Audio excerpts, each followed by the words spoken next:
Olá, hoje nós vamos falar sobre a segunda parte do assunto artrópodes. Na aula passada, parte 1, nós falamos sobre insetos, diplópodes e quilópodes. Então hoje nós vamos falar a segunda parte, crustáceos e aracnídeos.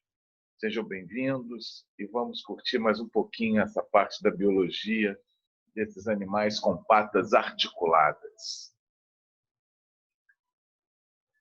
Bem, então, nosso assunto é falar sobre crustáceos e aracnídeos.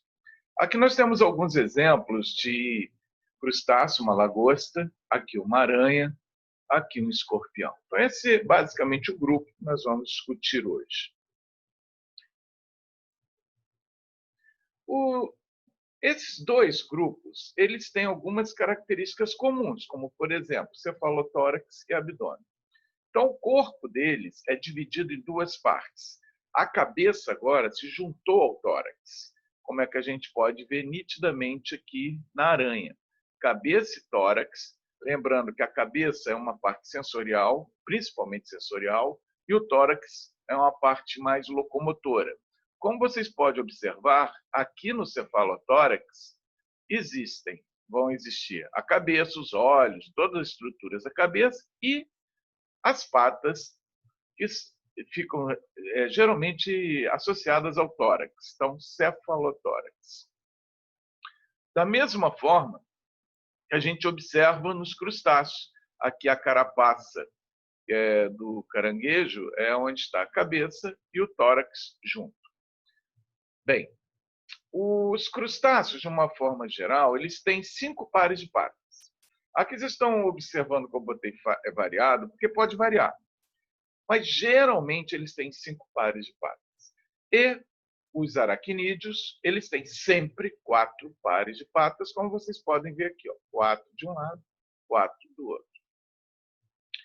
Uma curiosidade da diferença desses dois grupos, e isso é o que normalmente eles questionam em prova, como diferencial, é que os crustáceos, eles apresentam 4 antenas. Então, 2 pares de antena. Aí muita gente fala assim, eu nunca vi a antena do caranguejo.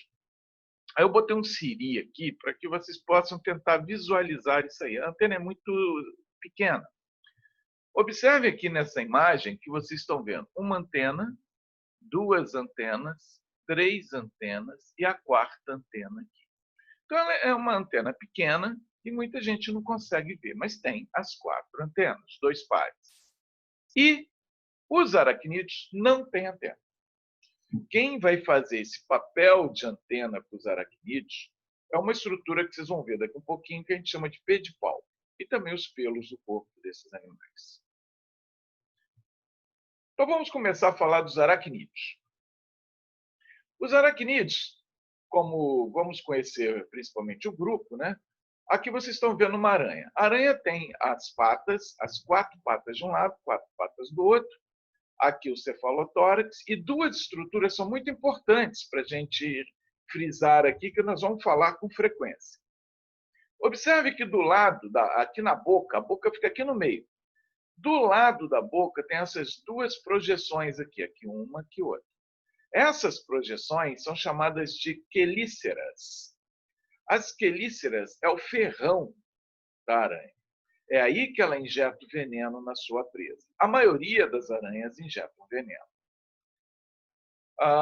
Do lado das quelíceras, existem 2 estruturas que são patas modificadas, mas a gente não chama de pata, que nós vamos denominar de pedipalpos ou palpos.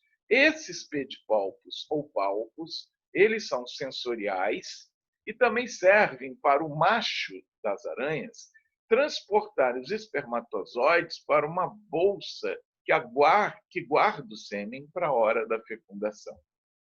Então, isso nós vamos falar daqui um pouquinho também. Então, só para a gente ter a morfologia geral de uma aranha.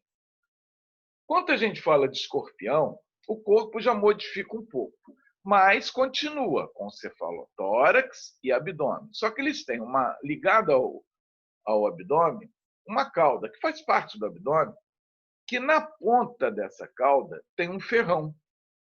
Aqui dentro fica a glândula de veneno. Então, ele perdeu a capacidade de injetar o veneno pela quelícera. O veneno fica aqui nesse ferrão que a gente chama de aguilhão. O aguilhão é o local onde ele injeta o veneno.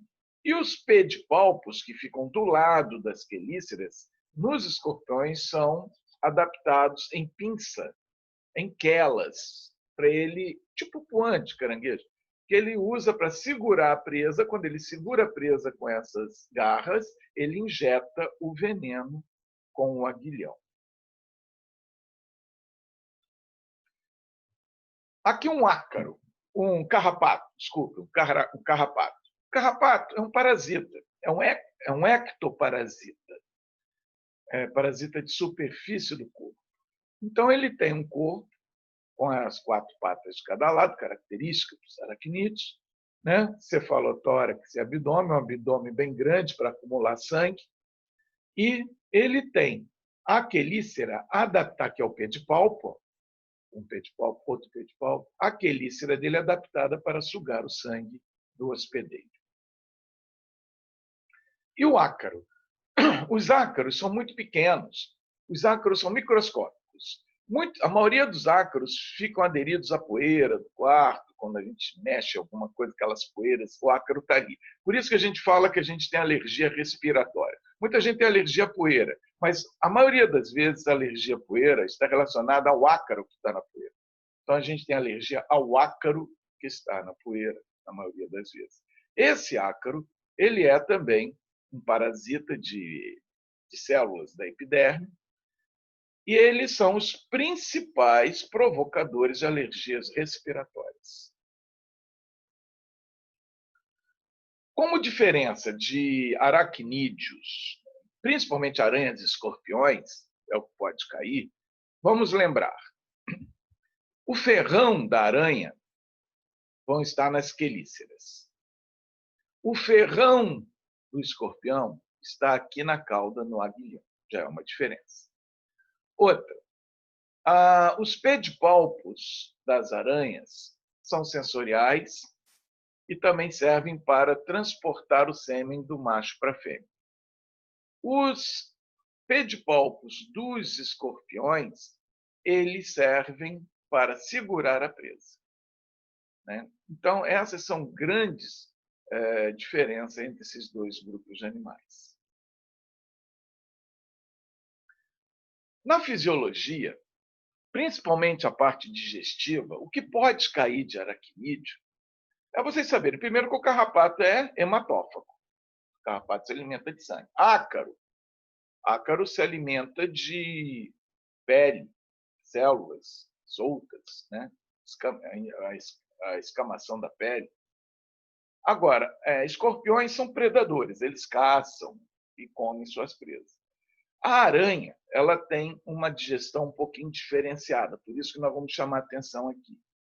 A aranha, ela tem uma boca fixa, porque o exoesqueleto não deixa ela movimentar a boca. Então, a boca dela é parada, não abre nem fecha. Então, quando ela bate uma presa, geralmente é uma presa maior que a boca, ela tem sérias dificuldades para engolir essa presa e fazer a digestão dentro do corpo dela. Então, no processo evolutivo, ela desenvolveu uma tática diferenciada. Quando a aranha ela mata a sua presa, junto com o veneno que matou a presa, ela libera enzimas digestivas, enzimas proteolíticas, digerem proteína, né? Então, ela injeta isso na presa e começa a acontecer uma digestão na presa fora do corpo da aranha, que a gente chama de digestão extracorpórea. Para que isso? Para amolecer os tecidos da presa. Agora, a presa com tecido amolecido, mole, passa pela boca. Aí ela vai, fura o exoesqueleto do inseto, por exemplo, e começa a beber esse líquido amolecido. E faz a sua digestão normalmente, digestão intracorpórea dela. Então, ela faz uma digestão extracorpórea primeiro para facilitar engolir. Depois digere normalmente. Então, nós chamamos isso de digestão extracorpórea para facilitar a ingestão do alimento. Circulação. A circulação dos aracnídeos, de todos os artrópodes, é muito parecida. Eles têm um coração tubular, que é esse vermelho que vocês estão vendo aqui, que tem furinhos, são chamados de ósteos, onde o sangue que é derramado no corpo retorna para esse coração, ele bombeia para o corpo. Então, isso eu já falei em inseto, né? É um coração tubular, tem um ósseo, a circulação de todos os artrópodes é uma circulação aberta, portanto, a circulação lenta. Só que esses animais, eles possuem pigmentos respiratórios no sangue. Então, o sangue dele transporta gás. Então, ele tem como pigmento, o nosso pigmento, dos humanos, né, dos mamíferos, é a hemoglobina, que dá a cor vermelha do nosso sangue. Esses animais, eles têm 3 pigmentos. Eles têm a hemoglobina, que dá, em alguns, a cor vermelha. Eles têm a hemocianina, que dá a cor azul em alguns. E tem a cloroclorina, que dá a cor verde em alguns. A hemoglobina, para ser montada, ela precisa do elemento químico ferro. A hemocianina, ela precisa do cobre. E a cloroclorina, o cloro. Bom, então aqui os gases circulam no sangue. Aí é um probleminha. Por que é um probleminha? Porque se esses animais têm circulação aberta e os gases circulam no sangue e o sangue é lento, eles não poderiam ser rápidos. Só tem uma explicação para isso. Eles só podem ser rápidos porque eles acumulam oxigênio na musculatura. Aí eles têm uma reserva de gás para poder fazer os movimentos rápidos. Quanto à respiração dos aracnídeos, é uma respiração que eles fazem através de tipo um pulmãozinho, que a gente chama de filotraqueia, ou pulmão foliáceo. Ele tem 2 aberturas na parte de baixo da barriga dele, como se fossem 2 narinas da gente, só que é no abdômen embaixo, que nós chamamos de estigma. Por aí o ar entra e sai, com o movimento do abdômen. Quando o ar entra por um estigma, vai para dentro desse pulmãozinho, então pulmão foliáceo ou filotraqueia, onde ocorre a troca com o sangue. Então, nesses animais, os gases, né, o ar ambiental, vai passar pela filotraqueia é o pulmãozinho, e vai para o sangue, do sangue para o corpo, e depois faz o mesmo trajeto. Aqui, mais uma vez, eu volto a falar. Os gases, então, circulam no sangue. Se os gases circulam no sangue, por que eles podem ser rápidos? Eles só podem ser rápidos com essa circulação aberta porque acumulam oxigênio na musculatura. Essa é uma boa pergunta. Sistema nervoso, ganglionar. Gânglios pelo corpo, administrando o corpo desse animal, como a gente já falou em inseto. Mas uma característica interessante para chamar a atenção é que os aracnídeos, eles têm olhos múltiplos, vários olhos, podendo ter de 4 a 8 olhos. Então, aqui vocês estão vendo visíveis 4 olhos, 2 grandes na frente, 2 laterais, provavelmente tem mais 2 aqui, e 2 aqui que não está sendo visível. Só que esses olhos não são igual dos insetos, que são olhos compostos, aqui são olhos simples. Cada olho forma uma imagem. Dos insetos, vocês têm que lembrar que são olhos compostos, que são aqueles olhos que cada olho forma inúmeras imagens. Aqui vocês podem ver também os pedipalpos, essas 2 estruturas, que são estruturas que são sensoriais, detectam o ambiente através desses pelos. Então, vibração, a química no ambiente, eles detectam através desses pedipalpos. Funciona como se fosse uma antena, uma falsa antena, né? Reprodução dos aracnídeos. Os aracnídeos têm fecundação interna. O macho fecunda a fêmea. A fêmea cria uma bolsa de ovos, que a gente chama de ovissaco. Aqui dentro, os filhotes se desenvolvem.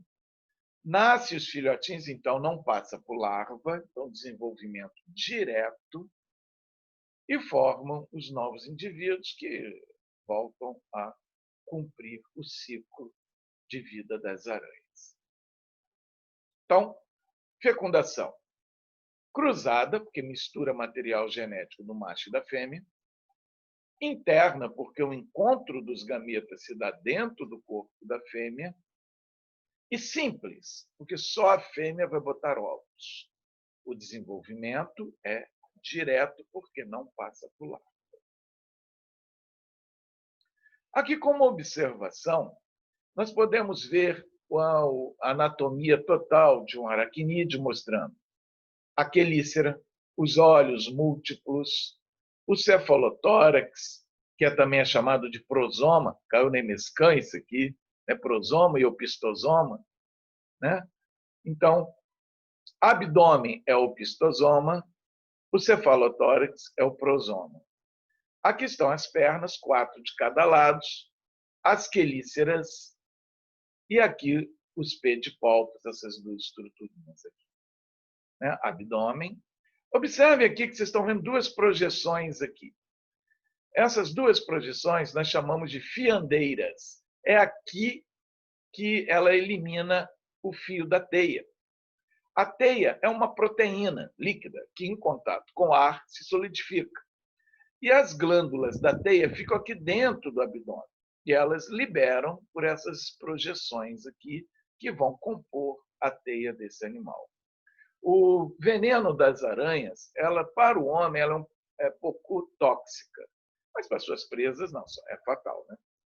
Embora existam aranhas que têm um veneno muito poderoso, como a saltadeira, a viúva negra, são venenos mais poderosos. Pessoas podem fazer uma reação mais forte ou uma reação mais lenta a esse veneno, mas geralmente provoca muita dor, mas geralmente não é fatal.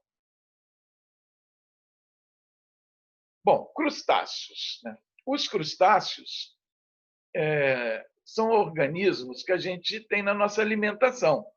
Embora não tenha o menor problema das pessoas comerem aranha também. E tem gente que come aranha. Né? Países aí que come aranha como uma iguaria. Né? Aí as pessoas falam, comer aranha. É comer caranguejo, né? Comer siri. Né? Do mesmo jeito. Né? Tem gente que nunca comeu um caranguejo, quando vê alguém comendo caranguejo, acha horrível. Pô, como é que alguém pode comer esse bicho que vive na lama? Né? Como é que pode comer um siri que come restos de outros animais? Né? Então, isso é cultural. Né? A aranha é limpinha. Tem gente que come aranha muito boa. Eu nunca comi, mas se um dia eu tivesse a oportunidade, teria problema nenhum para comer também, não. Só para experimentar, mas também tem nojo. Eu não gosto nem de crustáceo também. Bom, morfologia do camarão. O camarão, ele tem aqui o cefalotórax, e o abdômen. Então, o que a gente come do camarão é o abdômen. Né?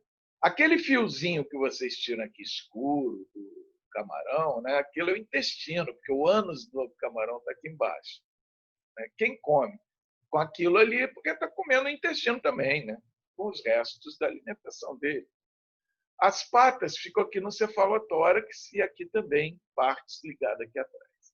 Eles têm 4 pares de antenas, que aqui vocês estão vendo 2, mas existem mais 2 aqui embaixo. E as patinhas dele. Né? Então, basicamente, só para ver, camarão, lagosta, tem a mesma anatomia corpórea. Já o siri, caranguejo, ele já tem uma anatomia um pouco mais diferente. Eles são chamados de crustáceos porque eles têm o corpo com exoesqueleto com deposição de carbonato de cálcio, por isso que é duro. Então, eles chamam isso aí, são os incrustados, são os animais cheios de crostas no corpo. Então, crustáceos. Eles têm olhos pedunculados, então olhos em forma de pedúnculo. Tem a carapaça, que é o que o pessoal quebra, né? Tira para poder comer. Tem a puã, também pode ser chamada de quela, garra. Tem as patas. E aqui embaixo fica o abdômen. Esse abdômen aqui, muitas pessoas já abrem isso aí para ver, para limpar, tal, quando come caranguejo. Ali o abdômen. Existem outras formas. Aqui, só para vocês verem a diferença de um caranguejo para o siri. O caranguejo é um animal que anda na terra. O siri não, o siri nada. Então, o caranguejo está adaptado para andar na terra. O siri, ele tem o corpo maior, né? A cachola dele é mais alta, porque tem que acumular água ali para ele poder usar quando está na terra. O siri não sai da água. Então, ele tem a cachola dele mais baixa, mais hidrodinâmica, e as patas traseiras são adaptadas em remo, para ele nadar melhor, já que é um animal aquático. Outros crustáceos, que muita gente nem sabe que é um crustáceo, vocês já devem ter visto isso na beira da praia, onde a onda quebra, fica aqueles negocinhos brancos, né? Parecendo vulcãozinhos ali. Aquilo são as cracas. Aqui dentro também vive um crustáceo, é um crustáceo fixo. E outro crustáceo muito comum é o tatuí, que o pessoal pega em túneizinhos na praia. Quanto à excreção, os crustáceos, eles excretam por uma glândula chamada de glândula verde, que fica no cefalotórax dele. Aí ele joga amônia para fora. Os aracnídeos excretam através de túbulos de Malpighi e glândulas coxais. Túbulos de Malpighi nós vimos nos insetos, é igualzinho, né? Então, só para citar aqui os aracnídeos, igual os insetos, só que eles têm, além dos túbulos de Malpighi, as glândulas coxais, são glândulas acessórias. E as aranhas excretam uma base nitrogenada. Isso aqui só existe nesse animal, a guanina. Além do ácido úrico, ela também excreta guanina. Os crustáceos excretam pela glândula verde ou antenar, para eliminar amônia no ambiente. Sistema respiratório dos crustáceos. Brânquio. Eles são aquáticos, brânquio. Então, os crustáceos, o ar ambiental, né? O ar contido, pode ser ar ambiental. Ar contido na água vai para a brânquia, da brânquia vai para o sangue, do sangue vai para a célula. Então, passa pelo sangue também. Então, esses animais têm um pigmento respiratório, a hemocianina. Eles têm, todo crustáceo tem um sangue azul. Então, eles também vão ter um probleminha em relação à velocidade, porque se eles têm circulação aberta, como todos os artrópodes, e se os gases circulam no sangue, né, como é que vocês estão vendo aqui, eles deveriam ser lentos. Então, o sistema circulatório dos crustáceos, ele é um sistema circulatório muito parecido com o dos insetos, muito parecido com os aracnídeos, aberto. E por que eles podem ser rápidos? Né? Porque eles acumulam oxigênio na musculatura igual às aranhas. Mesma coisa. Então, aqui vocês veem um coração simples, né, onde existem os ostíolos. Os ostíolos são buraquinhos para o sangue entrar e a circulação deles é aberta. Sistema nervoso dos crustáceos. Os crustáceos têm sistema nervoso ganglionar. Então, vocês estão vendo os gânglios aqui pelo corpo. Então, ainda não tem um cérebro central. Ele é distribuído por gânglios. E uma curiosidade dos crustáceos é que no olho dele é igual ao dos insetos. São olhos compostos com milhares de unidades visuais. Então, olhos pedunculados, em pedúnculo, fica na ponta, né? E cheio de unidades visuais que nós chamamos de omátides ou omatídeos. Falamos isso nos insetos. Reprodução dos crustáceos. Os crustáceos têm dimorfismo sexual. O que é isso? A gente pode reconhecer o macho da fêmea. O macho tem o abdômen curto, a fêmea tem o abdômen largo. Então, aqui macho, aqui fêmea. Por que a fêmea tem esse abdômen mais largo? Ela tem esse abdômen mais largo porque ela vai sustentar a ova ali. Então, precisa de uma estrutura mais larga para segurar a ova. Ela carrega a ova agarrada no corpo. Mas eles têm uma fecundação externa. Então, a fecundação deles é cruzada, externa, com desenvolvimento indireto. Então, como é que acontece? Eles jogam gametas na água, os gametas são fecundados, viram ovos. No caso dos caranguejos, aqui, os ovos ficam agarrados na fêmea. Aí viram larvas que vão se tornar, passam por várias larvas, que vão se tornar o adulto, que volta a se reproduzir. Simples assim. Bom, agora para fechar essa nossa aula de segunda parte de artrópodes, vamos fazer alguns exercícios. Bem, observe a figura. Está fora de ordem aqui, mas tudo bem. Questão 3. Observe o animal desenhado. O animal desenhado aqui é uma aranha. Bem, a que filo pertence esse animal? Lógico, filo dos artrópodes. É o que nós estamos falando. Cite duas características visíveis no desenho que distingue de um inseto. Então, observe, 4 pares de patas está bem nítido aqui. Então, esse animal tem 4 pares de patas, enquanto os insetos têm 6 pares de patas. E não tem antena. Está bem visível aqui. Poderia ser olhos múltiplos aqui também. Poderia ser quelícera, né? Poderia ser vários. Poderia ser corpo dividido em 2 partes. Eu optei por corpo com 2 partes, cefalotórax e abdômen, e 4 pares de patas. Poderia botar ausência de antenas, tal. Outra característica. Pediu 2, eu cito 2. Bom, dê 2 características comuns aos crustáceos, insetos e aracnídeos. Característica do filo, né? Todos estão no mesmo filo, então eles têm exoesqueleto de quitina e patas articuladas. Né? Melhor característica do filo, por isso que eles estão nos artrópodes. Deu uma característica própria de cada um desses grupos, então, que é uma característica própria de crustáceo, uma de inseto, uma de aracnídeo. Então, os crustáceos possuem 2 pares de antenas. Só crustáceos têm isso, as 4 antenas. Os insetos possuem o corpo dividido em cabeça, tórax e abdômen. É o único que tem um corpo com 3 partes. E os aracnídeos não possuem antena. Perfeito. Características exclusivas de cada um deles.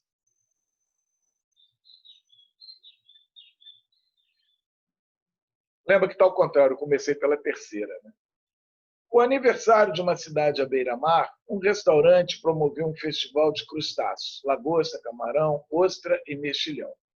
Quais desses animais não deveriam estar incluídos no cardápio e por quê? Então, festival de crustáceos. Quem aqui não é crustáceo? Ostra e mexilhão. Por quê? Porque eles são moluscos. Né? São bivalves, né? São moluscos. Então, a resposta tem que ser essa. Né?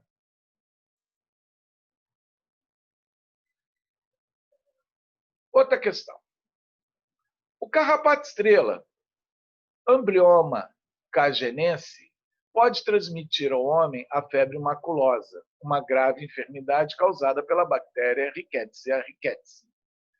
Esse ácaro tem como hospedeiros preferenciais os equinos, mas também ataca bovinos, cães, capivaras e outros animais, além do homem. Nos últimos anos, por falta de predadores naturais, o número de capivaras vem aumentando em algumas áreas urbanas do interior do estado de São Paulo. E com esse aumento, casos de febre maculosa têm ocorrido. Folhetos distribuídos pelos órgãos de saúde recomendam evitar o contato com a grama e o mato de locais onde com presença de capivara, pois as larvas e ninfas do carrapato ficam nas folhas e acabam se prendendo na pele humana. Ao sugar o sangue, o carrapato transmite a rickettsia. Os folhetos informo ainda que a febre maculosa não é transmitida de uma pessoa para outra. Explique por que a febre maculosa não é transmitida de uma pessoa para outra. Porque está no sangue. Então, precisa de um vetor, que é o carrapato, para pegar essa bactéria do sangue de um doente e passar para o sangue do sadio.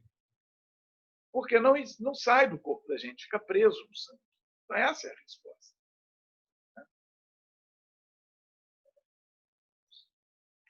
Os carrapatos são artrópodes que pertencem à mesma classe das aranhas. Explique por que os carrapatos estão incluídos nessa classe e não entre os insetos ou crustáceos indicando com duas características morfológicas exclusivas do seu grupo.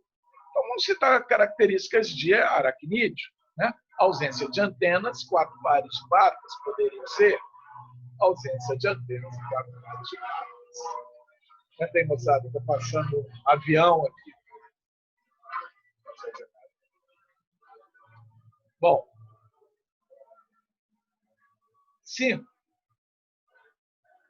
A Organização Mundial de Saúde indica que 20% da população mundial são portadores de algum tipo de alergia, e o ácaro é apontado como um dos principais causadores desse problema. Caracterize morfologicamente os ácaros, é caracterizar o aracnídeo. Né? Portanto, possuem como ausência de antenas e 4 pares de patas. Que cuidados devem tomar pessoas portadoras desse tipo de alergia para evitar contato com ácaros? Os ácaros são microscópicos. Eles ficam aderidos nas superfícies. Então, a gente tem que evitar locais onde possam gerar poeira, porque eles agarram a poeira e adoram ambientes úmidos, já que eles são microscópicos, né, e desidratam muito fácil. Então, evitar locais com muita poeira e ambientes úmidos. Por que as pessoas que moram nas regiões secas são menos atacadas por esse tipo de alergia? Porque ambiente seco, o animal é muito pequeno, desidrata com muita facilidade e morre. Né? A população de ácaros em locais secos é mínima, o ambiente não é bom para ele. Isso aí. E vamos para a última questão de revisão desses conceitos. O caranguejo-sá vive na região entre marés dos manguezais, ambientes pobres em cálcio e magnésio. Em determinada época do ano, os órgãos internos do caranguejo-sá ficam com uma cor leitosa. Nessa época, os catadores o denominam de caranguejo-leite e dizem que ele não presta para comer porque é amargo, dá tontura e dor de barriga. Os catadores experientes reconhecem o caranguejo-leite pelo tato, pois ele apresenta carapaça mole e quebradiça. Identifique o processo que transforma o caranguejo-sá em caranguejo-leite e explique por que seus tecidos assumem uma coloração leitosa. Bom, se os catadores reconhecem pela mão que ele é mole, né, é porque está na muda. Ele está trocando o exoesqueleto. Então, quando ele está dentro do exoesqueleto velho e o ambiente é pobre, que está falando aí no enunciado, nos sais necessários para montar o exoesqueleto, ele já tem na sua fisiologia utilizar parte do exoesqueleto velho. Como? Por dentro, antes dele sair de dentro do exoesqueleto velho, ele libera uma enzima que vai degradando o exoesqueleto velho de dentro para fora. Então, ele vai absorvendo esses sais, o carbonato de cálcio, sais que estão ali, e vai para o sangue, porque ele vai absorvendo, vai ficar circulando no sangue. Carbonato de cálcio tem uma cor branca. Então, o sangue dele, com esse alto depósito de substâncias brancas, carbonato de cálcio, vai dar uma tonalidade esbranquiçada no sangue dele. E esse sangue circulando pelo corpo dá um aspecto leitoso no corpo desse animal. Essa é a resposta. Então, o processo é a muda. Antes da muda, o animal absorve carbonato de cálcio do exoesqueleto, acumulando no sangue. Essa substância circulando dá o aspecto leitoso. Bom, meus amores, eu espero que vocês tenham aproveitado um pouco essa revisãozinha sobre aracnídeos e crustáceos. Façam mais exercícios, leiam em outros locais e qualquer dúvida, manda para mim através do meu e-mail lá do DAR. Abraço, moçada. Até a próxima.